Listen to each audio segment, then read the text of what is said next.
안녕하세요. 자, 이제 네 번째 이야기를 한번 꾸려보려고 합니다.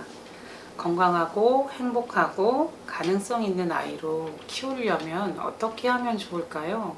오늘은 이 주제로 한번 이야기를 나눠보려고 합니다. 우리가 처음 아이를 만나게 될 때는 언제예요? 내가 부모가 되어서 아이가 태어날 때죠. 아이를 우리가 처음 만났을 때 그 기쁨은 어떤 것과도 아마 바꿀 수 없는 아주 특별하고 큰 기쁨이라고 생각을 합니다. 갓 태어난 아기들을 우리가 지그치 바라보고 있으면 눈에 띄는 감정이 마음에서 일어나죠.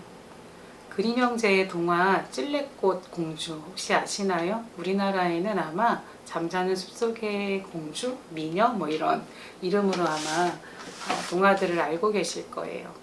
거기에서 공주가 처음 태어났을 때 그 장면을 어머님들이 떠올리실 수 있으실까요? 아마 아이들에게 이야기를 들려주시는 부모님들은 잠자는 숲속의 미녀에 나타나는 동화 줄거리를 알고 계실 거라고 생각합니다. 왕비가 아이를 낳았을 때 18명인가요? 그 요정들이 와서 마법사들이 와서 공주에게 축복을 하나씩 내려주었죠. 지금 부모님들이 갓 태어난 아이를 바라본다면 아마 그런 마음이지 않을까? 그리고 내가 가져온 가장 나의 좋은 능력들을 그 아기에게 주는 것처럼 부모님들은 아이의 눈을 바라보면서 아마 똑같은 생각을 하지 않았을까 하는 생각이 듭니다. 우리 아이가 이렇게 건강하고 예쁘고 바르게 컸으면 좋겠어. 어려움은 하나도 당하지 않을 거야. 뭐 이런 여러 가지의 그 주문을 외우듯이 아이를 바라보면서 엄마 아빠는 굉장히 행복할 것 같아요.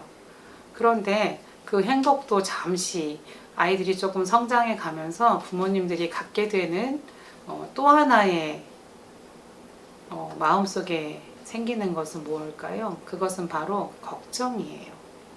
아이가 자랄수록 또 부모는 일을 하거나 아니면 또 부모가 처음이기 때문에 아이가 갑자기 말도 잘 못하는데 아파서 우는 건지 왜 우는 건지도 알지 못할 때 그 마음을 알아차리지 못하고 있는 엄마 아빠의 그 자신들이 너무너무나 무능력해 보여서 여러 가지 또 해줄 수 없는 여러 가지들 때문에 아니면 너무 세상이 아름답지 못한데 그런 세상에 이 아이들이 살아갈 걸 생각하면서 미리 걱정하시는 그런 부분들이 부모님은 더 많이 생기는 것 같아요. 그래서 저는 부모님들께 이런 이야기를 해드리고 싶어요. 미리 그렇게 걱정할 필요 없는데 건강하고 행복하고 가능성이 많은 아이로 키우기 위해서는 그런 두려움들은 사실 아이들에게는 걸림돌이 될 수 있다고 생각합니다. 아이들은 정말 무서운 엄마 아빠 밑에 있다고 하더라도 매일매일 아이들은 그 부모를 보면서 생각한대요. 내일은 달라질 거야 라는 기대를 한다고 해요. 이런 아이들을 키워야 되는 부모님들의 입장에서는 너무 작은 아이를 내가 어떻게 하면 좋지 라는 두려움도 있고 기쁨도 함께 존재할 거라고 생각이 됩니다. 그렇지만 우리는 이렇게 나를 찾아온 아이들을 위해서 정말 기쁘고 즐겁게 삶을 살아갈 수 있다는 것을 보여줘야 된다고 생각하는데요. 부모는 건강하고 행복하고 또 가능성 있는 아이로 키우는 데 있어서 신뢰할 수 있는 기초가 되는 세 가지 근원적인 원칙을 제가 오늘 세 가지를 알려드리려고 해요. 첫 번째 원칙은 자라나는 아이들의 발달을 잘 이해하는 일이에요. 이 원칙은 자라나는 아이들에게는 너무 많은 것을 요구하지 않아야 되고 또 그렇다고 해서 너무 적게 요구해서도 안 된다고 저는 생각합니다. 그래서 지금 내 아이가 어떤 발달 시기에 와 있고 나는 여기에서 어떻게 아이에게 요구할 수 있을까? 너무 많은 요구보다는 엄마 스스로 아빠 스스로가 아이에게 보여줄 수 있는 그런 따뜻함이나 삶에 대한 기쁨 또 살아가는 행복 이런 것들을 어떻게 아이 발달에 맞게 우리는 요구할 수 있을까라는 것들을 조금 어머님들이 그 원칙을 알고 계시면 좋겠다라는 생각이 들고요. 또 그리고 두 번째는 아이 발달에 있어서 가장 중요한 것은 따뜻함이라는 생각이 들고, 이 따뜻함이 얼마나 중요한지를 부모님들이 알고 가셨으면 좋겠다. 그 따뜻함이라는 것은 굉장히 여러 가지가 있을 것 같아요.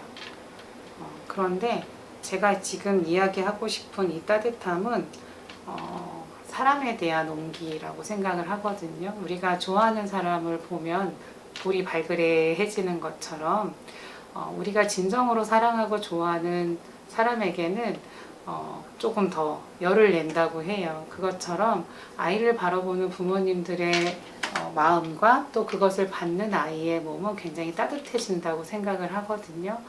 그뿐만 아니라 아이에게 입혀주는 옷, 또 아이가 먹는 음식도 저는 따뜻함이라고 생각이 됩니다. 그래서 부모님들은 이렇게 건강하고 행복하고 또 기능적으로 일어설 수 있는 아이가 되기 위해서 그 따뜻함도 부모님들은 잊지 않으셔야 된다고 생각합니다.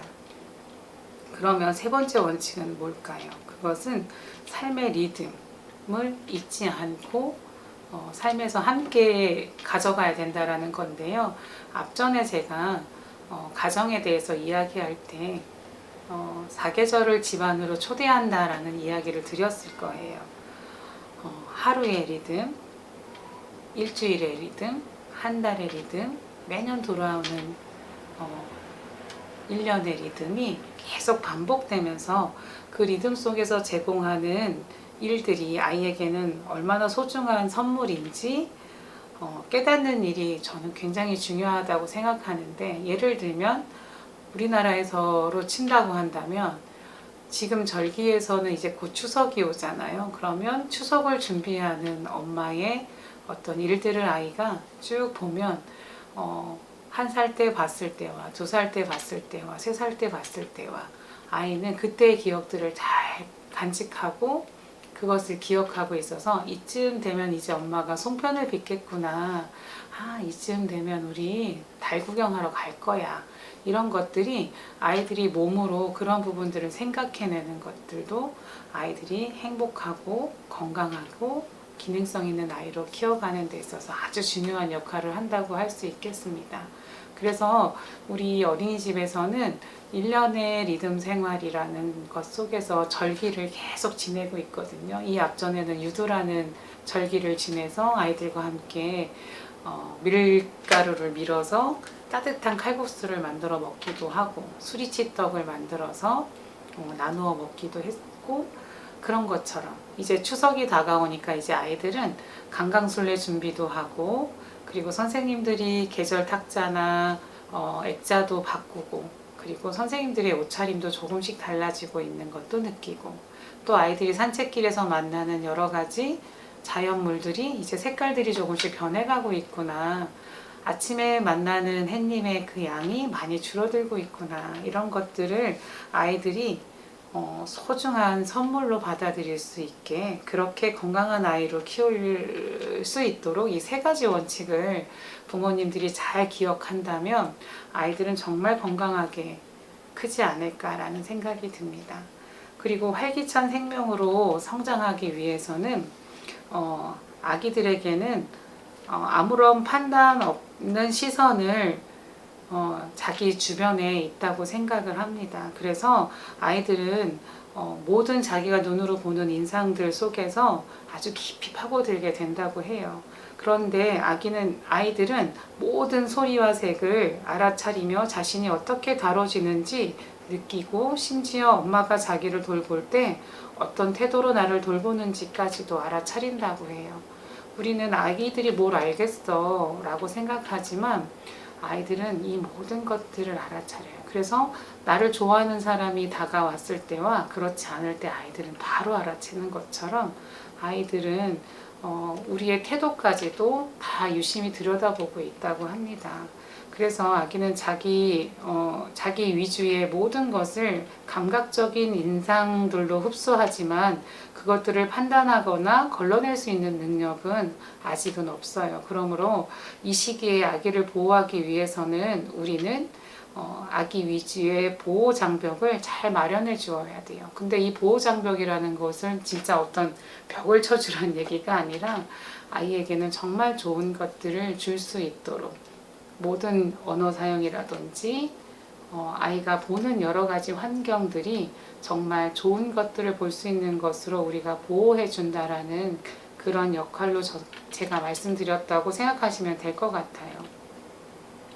루돌프 슈타이너에 따르면 어린아기의 감각적인 인상은 몸 전체를 통과해서 잔잔한 물결을 일으키며 되풀이 되고 울려 퍼진다고 그렇게 이야기하고 있거든요. 그것은 바로 아기의 생명력에 영향을 미칠 거라고 저는 생각이 듭니다.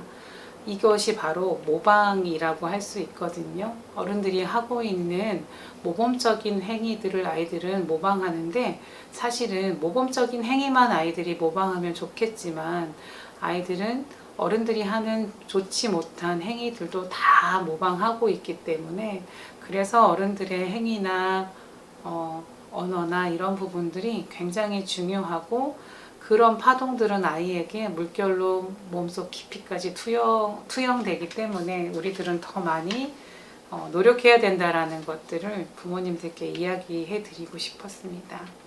그래서 아기의 몸이 발달하는 방식과 신체 기관들의 규칙적인 작용에도 영향을 미치는 만큼 아기가 태어나서 7살이 될 때까지는 특별히 우리 어른들은 더 주의해야 한다라는 것을 오늘 이야기 드리고 싶었습니다. 그래서 가장 깊은 영향을 미치는 이 시기에 어린 유아기 이 시기에 부모들의 역할 또 교사의 역할 그런 부분들이 얼마나 중요하며 아이가 함께 건강하고 또 활기찬 생명으로 키워갈 수 있도록 우리는 우리의 작은 몸짓 하나, 행동 하나, 언어 하나, 눈빛 하나, 표정 하나 여러 가지 아이가 있는 방을 꾸미는 환경 하나에도 조금 더 신경 쓰면서 좋은 부모가 되어가는 그 길에 조금 한 발 더 다가설 수 있으면 좋겠다는 생각을